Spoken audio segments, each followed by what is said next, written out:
Hello, selamat datang di teman curhat kamu bareng aku, Snowflake. Teman berkeluh kesah tanpa resah. Oke, di video kali ini aku mau bahas tentang 2 kunci untuk bisa lebih produktif. Apa aja ya udah yuk kita bahas. Ini aku ambil dari bukunya David Allen tentang Getting Things Done, yang di situ ngebahas tentang gimana caranya untuk bisa jadi produktif dengan tingkat stres yang lebih ringan gitu. Jadi dia bilang the method I present here are based on two key objective. Ada 2 kunci atau 2 objektif atau 2 hal yang harus diperhatikan. Yang pertama adalah capturing all the things that we need to get done. Dapetin dan catetin atau jepret gitu ya, atau screenshot kalau bisa itu biar nggak lupa apa aja yang perlu kita selesaiin. Mirip-mirip sama to-do list sih. Nah, tapi yang kedua yang beda nih menurut aku ya, disciplining yourself to make front-end decisions about all the inputs you let into your life, so you will always have a plan for next action that you can implement or renegotiate at any moment. Nah, prinsip latihan yang aku share ke kamu di video sebelumnya juga dapetnya dari sini, guys. Jadi, pertama tuh kita dapetin dulu nih, apa aja yang mau kita selesaiin. Misalnya dalam satu hari, itu kita punya beberapa objektif yang harus kita selesaiin. Yang pertama, misalnya kita harus bikin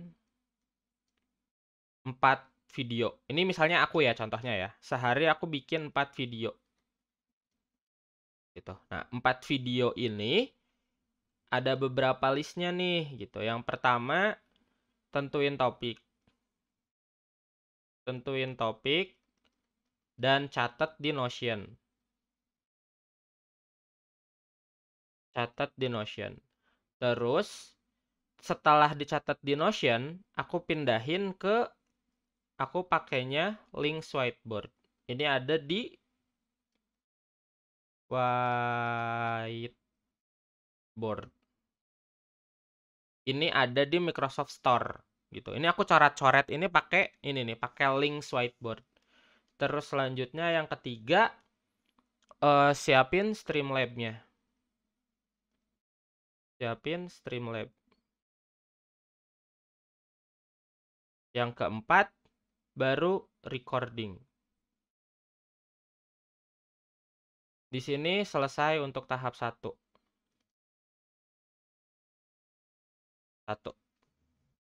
Jadi aku dibagi ke beberapa tahap, guys. Ini tahap 1. Terus misalnya tahap 2 nanti renaming video gitu. Renaming video, terus ada quality QC dulu soal suara, soal videonya apakah ada beberapa di sini yang aku miss, tapi karena production cycle aku bakal rusak kalau aku balikin lagi dan balik buat ngerjain itu lagi, jadi aku biarin itu gitu.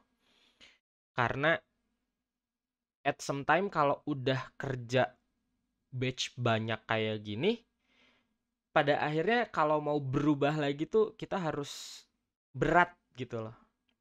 Tapi overall ini yang aku kerjain, renaming video, QC, terus aku udah bikin intro sama outro videonya.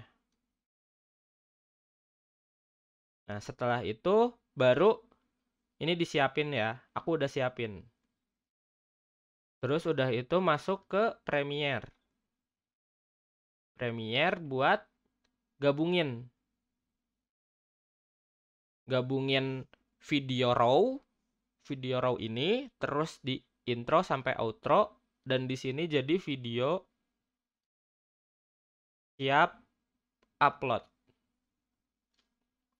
Nah, di sini selesai tahap 2. Gitu. Nah, terus tahap ketiga adalah Canva dan thumbnail. Canva dan thumbnail. Terus di sini bikin thumbnail. Thumbnail sesuai judul ya guys ya, sesuai judul. Terus setelah itu baru aku scheduling YouTube. Dan di sini plus thumbnail.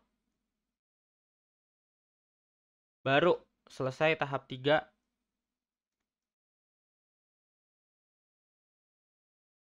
Dan video 1 bulan ready.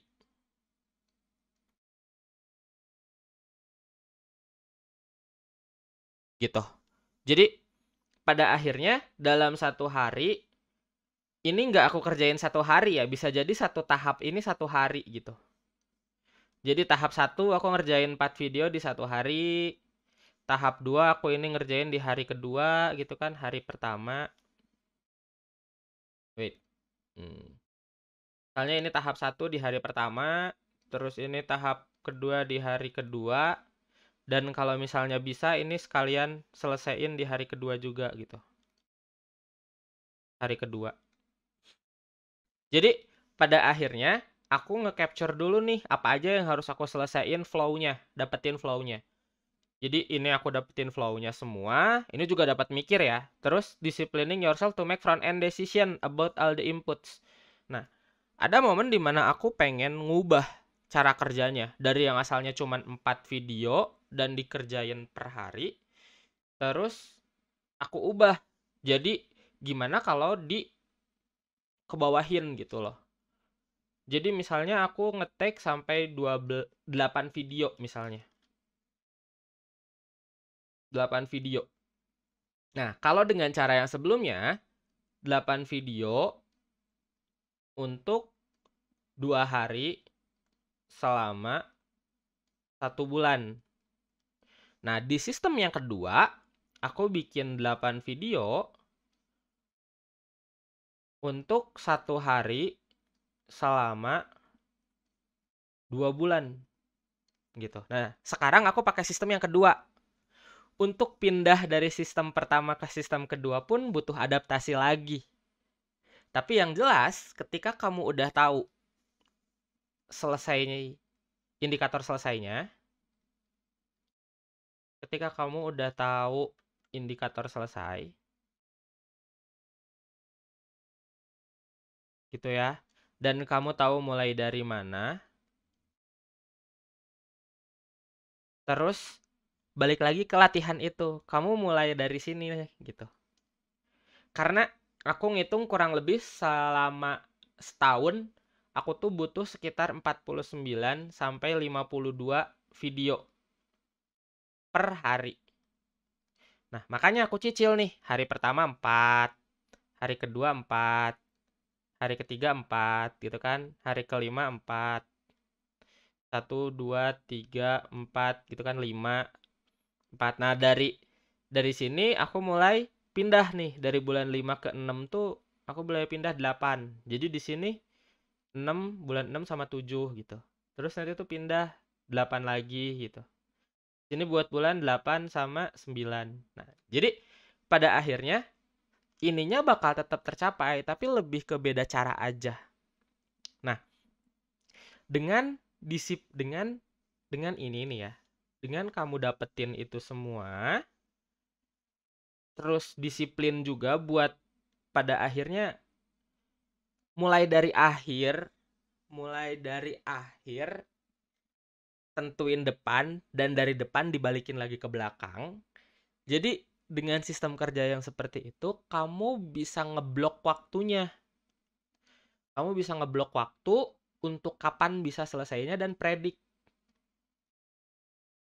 kapan selesai.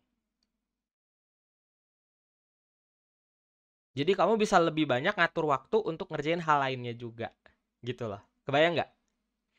Coba, apa yang kamu pelajari dari video ini? tulisin di komen, kita ngobrol lebih banyak di sana. Thank you guys for watching. Dan langsung aja subscribe, terus nyalain notifikasinya biar kamu nggak ketinggalan update video selanjutnya.